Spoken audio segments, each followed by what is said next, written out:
Now today's talking, I'm gonna be talking about 5 misconceptions in One Piece in general.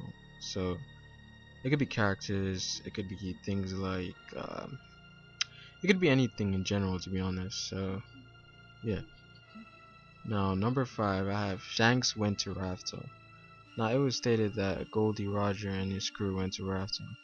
Now a lot of people associate that with the fact that Shanks was also on Roger's crew, therefore he went to Raftel. However, this was kind of debunked recently.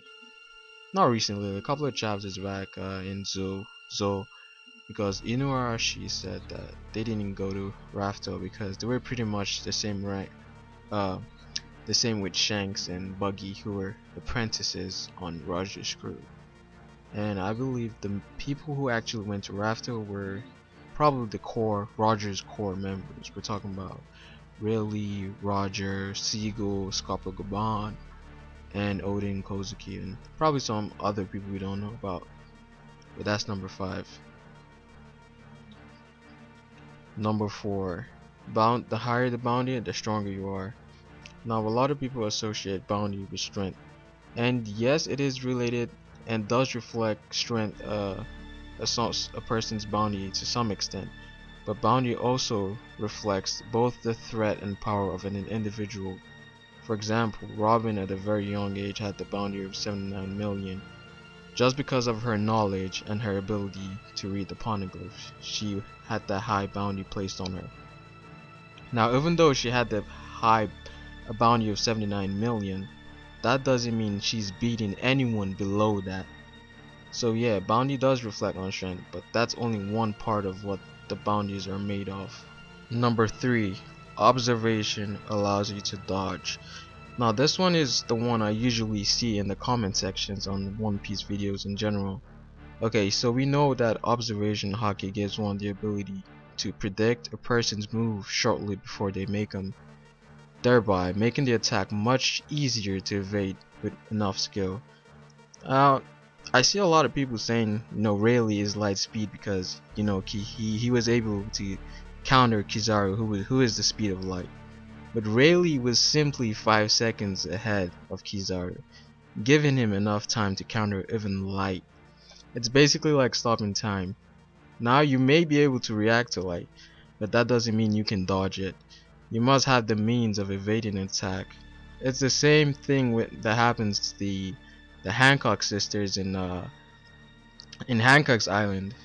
Basically, Luffy was able to expose them by just using pure strength and speed, even though they were both pretty good hockey users to predict Luffy's movements. However, they were not fast enough to keep up with Luffy.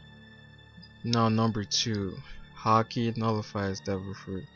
Now this is another one I usually see in the comment sections. A lot of people who believe that hockey nullifies the effects of devil fruit abilities. And I feel like people are confusing the word nullify and counter. I'll explain. Nullify is basically when an effect of someone's devil fruit has been completely rendered useless. A good example of nullification is Blackbeard's devil fruit. Now, counter would be something that could put up a fight against devil fruit. So in this case, for example, Shanks clashing with Akainu. Obviously, the sword didn't melt, but it was able to counter Akainu's magma. And yeah, it's a people seem to like confuse the effects of Haki and the effects of Sea Stone. Number 1, Kaido's title.